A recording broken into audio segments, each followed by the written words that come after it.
کہ اس کے دل میں میرے سامنے کھڑا ہونے اور جواب دہی کا ڈر اور احساس ہے۔ اس احساس کا نام تقوی ہے۔ اگر یہ احساس پیدا ہو گیا تو تقوی بھی پیدا ہو گیا۔ لہذا تقوی روزے کی ایک شکل بھی ہے اور اس کے حصول کی ایک سیڑھی بھی ہے۔ اس لیے اللہ تعالیٰ نے فرمایا کہ ہم نے روزے اس لیے فرض کیے تاکہ تقوی کی عملی تربیت دے۔ لہذا جب تم روزے کے ذریعے یہ عملی تربیت حاصل کر رہے ہو تو پھر اس کو اور ترقی دو اور آگے بڑھاؤ۔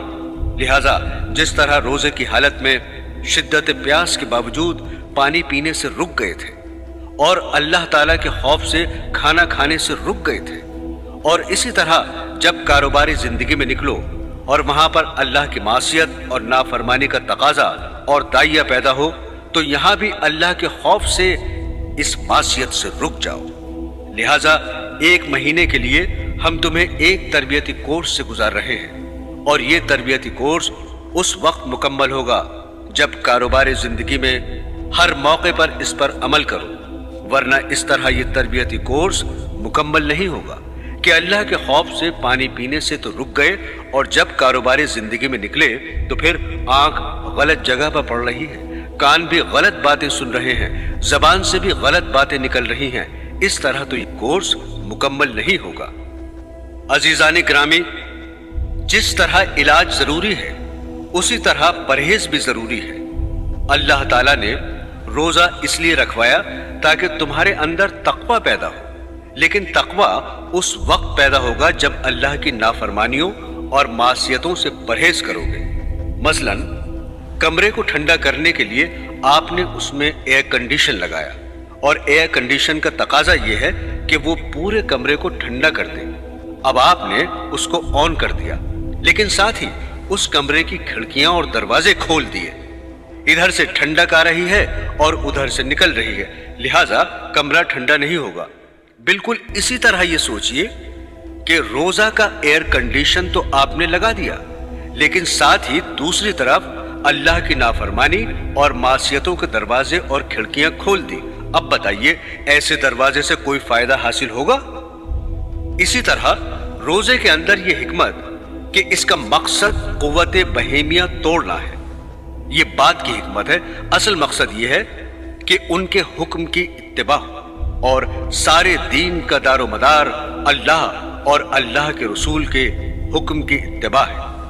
وہ جب کہیں کہ کھاؤ اس وقت کھانا دین ہے، اور جب وہ کہیں کہ مت کھاؤ اس وقت نہ کھانا دین ہے۔ اللہ تعالیٰ نے اپنی اطاعت اور اپنی اتباع کا عجیب نظام بنایا ہے کہ سارا دن تو روزہ رکھنے کا حکم دیا اور اس پر بڑا اجر و ثواب رکھا، لیکن ادھر آفتاب غروب ہوا، ادھر یہ حکم آ گیا کہ اب جلدی افطار کرو، کیونکہ بلا وجہ افطار میں تاخیر کرنا مکروہ اور ناپسندیدہ ہے۔ کیوں ناپسندیدہ ہے؟ اس لیے کہ جب آفتاب غروب ہو گیا تو اب ہمارا یہ حکم آ گیا کہ اب بھی اگر نہیں کھاؤ گے اور بھوکے رہو گے تو یہ بھوک کی حالت ہمیں پسند نہیں۔ اس لیے کہ اصل کام ہماری اتباع کرنا ہے، اپنا شوق پورا نہیں کرنا ہے۔ دوستو، عام حالات میں دنیا کی کسی چیز کی حرص اور ہوس بہت بری چیز ہے، لیکن جب وہ کہیں کہ حرص کرو تو پھر حرص ہی میں لطف اور مزہ ہے۔ کسی نے کیا خوب کہا ہے، جب سلطان دین یہ چاہ رہے ہیں کہ میں حرص اور طمع کروں تو پھر قناعت کے سر پر خاک، پھر قناعت میں مزہ نہیں ہے، پھر تو طمع اور حرص میں مزہ ہے۔ یہ افطار میں جلدی کرنے کا حکم اسی وجہ سے ہے۔ غروب آفتاب سے پہلے تو یہ حکم تھا، ایک ذرہ بھی اگر منہ میں چلا گیا تو گناہ بھی لازم اور کفارہ بھی لازم۔ مثلا 7 بجے آفتاب غروب ہو رہا تھا، اب اگر کسی شخص نے 6:59 پر ایک چنے کا دانہ کھا لیا، اب بتائیے کہ روزے میں کتنی کمی آئی؟ صرف 1 منٹ کی کمی آئی، 1 منٹ کا روزہ توڑا، لیکن اس 1 منٹ کے روزے کے کفارے میں 60 دن کے روزے رکھنے واجب ہیں۔ اس لیے کہ بات صرف ایک چنے اور 1 منٹ کی نہیں ہے، بات دراصل یہ ہے کہ اس نے ہمارا حکم توڑا۔ ہمارا حکم یہ تھا کہ جب تک آفتاب غروب نہ ہو جائے اس وقت تک کھانا جائز نہیں، لیکن تم نے یہ حکم توڑ دیا، لہٰذا اب 1 منٹ کے بدلے میں 60 دن کے روزے رکھو۔ اور پھر جیسے ہی آفتاب غروب ہو گیا تو یہ حکم آ گیا اب جلدی کھاؤ، اگر بلا وجہ تاخیر کر دی تو گناہ ہوگا۔ کیوں؟ اس واسطے کہ ہم نے حکم دیا تھا کہ کھاؤ، اب کھانا ضروری ہے۔ لیکن میرے عزیزو، سحری کے بارے میں حکم یہ ہے کہ سحری تاخیر سے کھانا افضل ہے، جلدی کھانا خلاف سنت ہے۔ بعض لوگ رات کو 12 بجے سحری کھا کر سو جاتے ہیں، یہ خلاف سنت ہے۔ چنانچہ صحابہ کرام کا بھی یہی معمول تھا کہ بالکل آخری وقت تک کھاتے رہتے تھے، اس واسطے کہ یہ وہ وقت ہے جس میں اللہ تعالیٰ کی طرف سے نہ صرف یہ کہ کھانے کی اجازت ہے بلکہ کھانے کا حکم ہے۔ اس لیے جب تک وہ وقت باقی رہے گا ہم کھاتے رہیں گے، کیونکہ اللہ تعالیٰ کے حکم کی اتباع اور اطاعت اسی میں ہے۔ اب اگر کوئی شخص پہلے سحری کھا لے تو گویا کہ اس نے روزے کے وقت میں اپنی طرف سے اضافہ کر دیا، اس لیے پہلے سے سحری کھانے کو ممنوع قرار دیا گیا۔ پورے دین میں سارا کھیل اتباع کا ہے۔ جب ہم نے کہا کہ کھاؤ تو کھانا ثواب ہے، اور جب ہم نے کہا کہ مت کھاؤ تو نہ کھانا ثواب ہے۔ اس لیے حضرت حکیم الامت رحمت اللہ علیہ فرمایا کرتے تھے کہ جب اللہ میاں کہہ رہے ہیں کہ کھاؤ اور بندہ کہے میں تو نہیں کھاتا یا میں کم کھاتا ہوں، یہ تو بندگی اور اطاعت نہ ہوئی۔ ارے بھائی، نہ تو کھانے میں کچھ رکھا ہے اور نہ ہی نہ کھانے میں کچھ رکھا ہے، سب کچھ ان کی اطاعت میں ہے۔ اس لیے جب انہوں نے کہہ دیا کہ کھاؤ تو پھر کھاؤ، اس میں اپنی طرف سے زیادہ پابندی کرنے کی ضرورت نہیں ہے۔ نبی کریم صلی اللہ علیہ وسلم کا ارشاد ہے کہ ہمارے اور اہل کتاب یعنی یہود و نصارہ کے روزے میں سحری کھانے سے فرق ہوتا ہے کہ وہ سحری نہیں کھاتے۔ ایک جگہ ارشاد ہے کہ سحری کھایا کرو کہ اس میں برکت ہے، ایک جگہ ارشاد ہے کہ 3 چیزوں میں برکت ہے، جماعت میں اور سرید میں اور سحری کھانے میں۔ اس حدیث میں جماعت سے عام مراد ہے نماز کی جماعت اور ہر وہ کام جس کو مسلمانوں کی جماعت مل کر کرے کہ اللہ کی مدد اس کے ساتھ فرمائی گئی ہے۔ اور سرید گوشت میں پکی ہوئی روٹی کہلاتی ہے جو نہایت لذیذ کھانا ہوتا ہے۔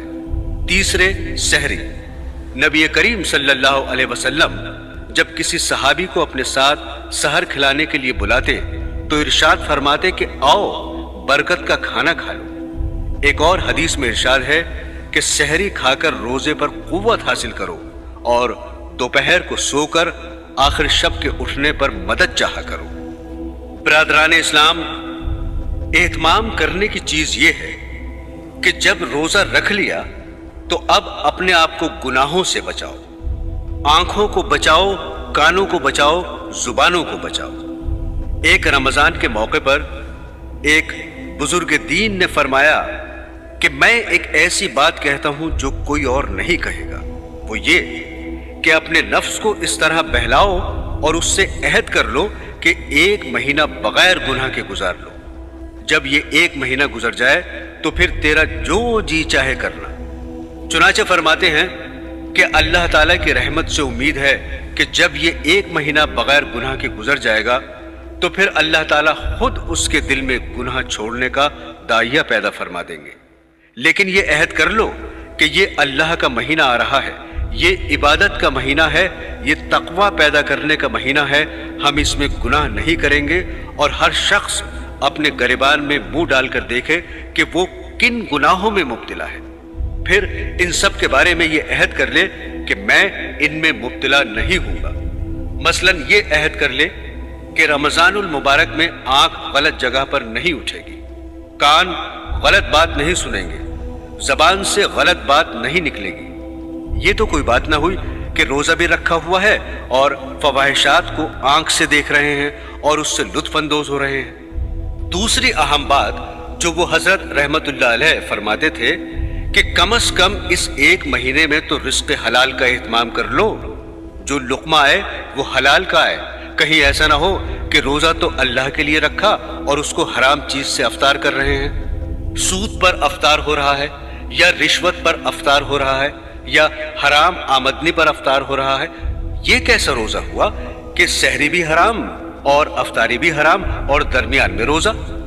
اس لیے خاص طور پر اس مہینے میں حرام روزی سے بچو اور اللہ تبارک و تعالیٰ سے مانگو کہ یا اللہ میں رزق حلال کھانا چاہتا ہوں، مجھے رزق حرام سے بچا لیجیے۔ بعض حضرات وہ ہیں جن کا بنیادی ذریعہ معاش الحمدللہ حرام نہیں ہے بلکہ حلال ہے، البتہ اہتمام نہ ہونے کی وجہ سے کچھ حرام آمدنی کی آمیزش ہو جاتی ہے۔ ایسے حضرات کے لیے حرام سے بچنا کوئی دشوار کام نہیں ہے، وہ کم از کم اس مہینے میں تھوڑا سا اہتمام کر لیں اور حرام آمدنی سے بچیں۔ یہ عجیب قصہ ہے کہ اس ماہ کے لیے تو اللہ تعالیٰ نے فرمایا تھا کہ یہ صبر کا مہینہ ہے، یہ غم خاری کا مہینہ ہے، ایک دوسرے سے ہمدردی کا مہینہ ہے، لیکن اس ماہ میں لوگ الٹا کھال کھینچنے کی فکر کرتے ہیں۔ ادھر رمضان المبارک کا مہینہ آیا اور ادھر چیزوں کی ذخیرہ اندوزی شروع کر دی، لہٰذا کم از کم اس مہینے میں اپنے آپ کو ایسے حرام کاموں سے بچاؤ۔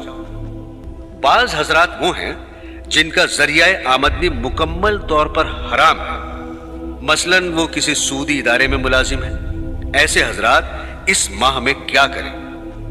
ایسے آدمی کو جس کی مکمل آمدنی حرام ہے اگر ہو سکے تو رمضان میں چھٹی لے لے اور کم از کم اس ماہ کے خرچ کے لیے جائز اور حلال ذریعے سے انتظام کر لے، کوئی جائز آمدنی کا ذریعہ اختیار کر لے، اور اگر یہ بھی نہ ہو سکے اس ماہ کے خرچ کے لیے کسی سے قرض لے لے اور یہ سوچے میں اس مہینے میں حلال آمدنی سے کھاؤں گا اور اپنے بچوں کو بھی حلال کھلاؤں گا، کم از کم اتنا تو کر لے۔